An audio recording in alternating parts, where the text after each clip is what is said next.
Gregg Braden interview, take one. I was trained as a scientist. My background's in the hard sciences, physical sciences, the earth sciences. In the 60s and 70s, when I received that training, there was no room for the possibility of the kind of things that we're talking about now, the kinds of things that suggest that our inner world and our inner thoughts, feelings, emotions, beliefs in any way affect the world around us. And it was through direct experience. What I began to understand was that this is the great secret that everyone knows except us in the West. Almost any other culture that we go to, from the monasteries in Egypt and Tibet and India into Bolivia and Peru, the indigenous traditions, little villages in the Andes Mountains, they all know that there is this experience that we can have inside of our bodies that affects our world in some way, and our science simply has not allowed for that historically. Well, I was trained as a scientist, and I was trained to look in the world around me for my answers, so I began to go to these places. I began to go into the monasteries, all the places that I mentioned. And it was through the direct experience of sitting in the presence of people who have lived and practiced the kinds of traditions that Louise Hay and the other authors I'm so blessed to be sharing the stage and this information with, that they teach about. And what we begin to understand is that this is the place where science got it wrong. There are two places, two assumptions that science has made, modern science. And they're coming full circle and correcting that now. But the first one is that the space that we believe is empty is not really so empty. It's full of a living essence, of a living material that we're only beginning to understand, number one. And number two, the fact, and it is a fact now, that we may have experiences inside of our bodies that influence the world beyond our bodies through the conduit of what's in this space. So it was in going into the monasteries and the nunneries and speaking with the indigenous people, looking at them eye to eye, heart to heart, God to God, and I could say to these people, when you just performed that miracle, when you just performed that miraculous healing, what is it that you did inside of your body to make that happen? And if I didn't understand what they told me, I'd ask them again and again and again through the translators until I understood that they were creating an experience, producing an effect inside of their bodies that my science never told me was possible or existed. And that was the path that led me. I just want to emphasize, science is good. And I believe our science is good and served us well. It simply is incomplete.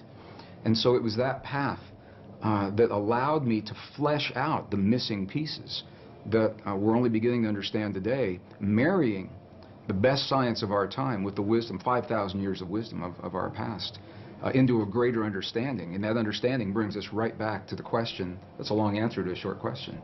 But it brings us back to where we're only now beginning to understand that there is something that we can do in our lives that influence not only the physical body, ours and those of other people around us, but literally influence the physical reality of our world, and that changes everything. It changes everything that we in the West believe about ourselves. So as a scientist, I've also come to understand this is a very different way for many people to think about themselves and their world. And I've found that there's a learning curve that our audiences and our friends and families and coworkers in my career at the water fountain, this is not something that people typically talk about in a technical organization. They don't wake up in the morning and say, what kinds of feelings, what kinds of dreams, what kinds of healings did you have over the weekend? And they're talking about who won the football game and who won the lotteries. But this is where it brings us, the relevance in our lives, because we all are having experiences every day. Whether we are consciously aware of it or not, those experiences are physically affecting our bodies and our world. What Western science now is beginning to understand, only in the last years of the 20th and now the first years of the 21st century, it is now a scientific fact that the space between things is anything but empty. It is full of a living, pulsating essence that is so new, scientists have yet to agree on a single term. Some are calling it a quantum hologram, very technical sounding name. Dr. Edgar Mitchell, the former Apollo astronaut, I've had the honor of sharing a stage with him a number of times. He calls it nature's mind. Stephen Hawking calls it the mind of God. Others simply call it the field. In 1944, the father of quantum physics, Max Planck, identified the existence of this field, and he called it the matrix. He said, underlying everything that we see, our bodies included, everything we see in the world around us in our bodies, he said, there is the existence of what must be a conscious and intelligent mind. This is his language in 1944. He said that this mind is the matrix of all matter, and it's from his work that the movie series began and many of the ideas that we have today. So what we know is this, is that we have the opportunity to influence that field in ways now that we're only beginning to understand. It's done through the human heart. It's not a thinking process. Thoughts are important. The ancients made a distinction between thoughts and feelings and emotions. And it's the feelings that are centered in our heart, what are called coherent, heart-based emotions. We know that when we feel a feeling of love, compassion, understanding, forgiveness, when we change the self-esteem, that there's an effect from that it changes the electrical and the magnetic fields in our heart, and that those fields literally change the stuff that our world is made of around our bodies.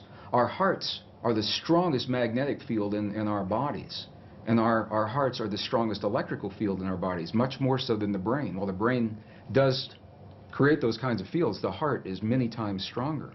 And what the science now is showing is that when you can change the field that the atom is in, you change the atom, and we're made of those atoms. So when we have feelings in our hearts, we're changing the field that connects the stuff everything is made of, and we literally are altering our physical reality in ways that sound miraculous in Western science. But again, this is the great secret everyone knows except us, because Western science has only arrived at this understanding. You go to these ancient and indigenous traditions and cultures, it's where they begin.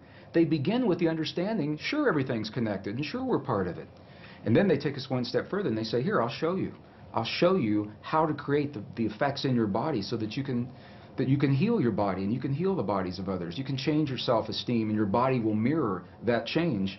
It doesn't have to be a long, slow, drawn-out process. It can happen very, very quickly. It can happen in a matter of minutes. We have video documentation from medicineless hospitals in Beijing, China, for example, where they understand these practices and they've employed them for several thousand years. And we can look into the body of a living woman with a cancerous tumor that Western science says is inoperable. And then we can watch as three practitioners that understand the language of human emotion. They create the feeling in their bodies. They're not looking at that tumor as an illness. They see that woman as whole, healthy, vital, completely enabled, fully capacitated. And as they feel that feeling strongly among themselves, her physical body mirrors that. And we can see it through sonograms. We can see that tumor disappear in less than 3 minutes. And that's how quickly reality can change. And this is where the disconnect comes in with Western science. Because I've shared this information with scientists and medical doctors all over the world, and they say, wow, it's a miracle. We're going to have to come back and study this, and we will as soon as we find a cure for cancer, or as soon as we find the cure to cure on a mechanical level, what they see as a mechanical process. And what we now know is our physical body is the outpicturing, is the mirror of something that is not so physical. And this is where science now is only arriving. The three practitioners in the medicineless hospital in Beijing did not judge that cancerous tumor. They didn't judge it right, wrong, good, or bad. They said it's a quantum possibility, and there are many possibilities. Of course, this is just one. They said, now we're going to choose another one. But this is a subtle and very, very different way of looking at things, because they acknowledge what is and invite a new possibility rather than having a charge on what is there and feeling that somehow we have to manipulate or cut out, in the case of a tumor, or change, hammer the physical reality into submission. What they're doing is acknowledging that moment, that example, and they're changing it on the level of what we would call the quantum blueprint. They're feeling the feeling as if another possibility has occurred, and in doing so, allowing that possibility to replace the one that exists without judging the one that exists. I was an aerospace engineer in Denver, Colorado during the last years of the Cold War, the 1980s, and it was when the famous brown cloud was inundating Denver, and we couldn't all drive on the same days. We had to carpool on different days. And one day I went to an engineer friend's house to do my carpool for that week, and I got there a little early.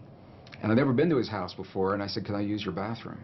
And I went in there, and he had little post-it notes of affirmations all over the bathroom, and it said, "My perfect mate is manifesting for me now. My perfect mate is manifesting for me now." We got in his car, and he had little post-it notes all over the dashboard and the rearview mirror. "My perfect mate is manifesting for me now." And of course, I knew what his office looked like, and it was the same way. He had them all over the walls in the CRT. I said, "Does this affirmation work for you?" He said, "Nah." He said, "It never does." And I said, "Why do you think that is?" And he said, well, look at me. Who'd want to be with somebody like me? I'm just an engineer. You know, he had a very low self-esteem about himself. And I began to think about the way that he was applying those affirmations, and other people have applied them very successfully. And what I found the difference was, for him, it was a thought process that never went beyond what was happening in his mind, in his own picturing, his own self-esteem. And the thought is important. The ancients are very clear about this in the Sanskrit text. They tell us that the thought is the image of the quantum possibility. So in other words, in the realm of all possibilities, everything already exists. My friend's perfect relationship and the worst one he'll ever have. The lightest of the light, the darkest of the dark. Our greatest healing and our greatest suffering, they're already there. And what they invite us to do in these ancient traditions is to reach into those possibilities with our mind. This is the power of the mind. And isolate, we lock in one of those possibilities. So now we have taken it and identified it. However, to bring it into this world, to breathe life into that possibility, is the power of human emotion, our love for that possibility, or our fear of that possibility. Either one will work. To bring that quantum possibility into the particle reality of our everyday lives. We don't have to know that. It sounds very technical. We just have a feeling. But this is the science of, appears to be the science of how these things are working. So this is why our self-esteem is so important. When we feel, when my engineer friend felt that, why would anybody want to be with me, is what he said to me. The affirmation for him was an empty affirmation. It was a thought that had no energy to invite it into this world. And an example of just the opposite of that is, I know of other people who have simply made a list of all of the attributes of a perfect partner in life, because this is what many people, I'm using as an example. It works in healing, it works in peace, but we're talking about relationships. They make a list of all those attributes, and then they come from the place that relationship is already happening. What is their life like? How is their life different now that perfect partner is there? How is their evening different? How do they spend their time differently? How do they feel when they wake up in the morning and share their lives with someone? And it's those feelings that they live throughout the day. It's not something you sit down and do for a minute and then you get up and walk away. Rather, it's something that we become. We live our lives as if these experiences have already happened, and in that way we invite them into our lives, and they happen frighteningly quickly for some people. It's amazing. I know people that haven't finished their list, and they go out for lunch or a cup of coffee while they're making the list, and the person that just brought them their lunch is the person that's on that list, and they fall in love and they're married 20 years later. I know people that's happened to. So it's about clarity. It's about specificity. It's about being personal, being very clear that these are personal desires. Scientifically, it appears that this field, the divine matrix, it is a mirror and a bridge between our inner and our outer worlds. And it can only give us what we give it to work with. And the interesting thing is that we have been conditioned to feel the feelings of the things that we don't want in life and that we're afraid of. We wake up in the morning and we see the 6 o'clock news and all the things to be afraid of, and then we go through our day saying, oh, I hope I'm not going to see that today, or I hope it's not around the corner.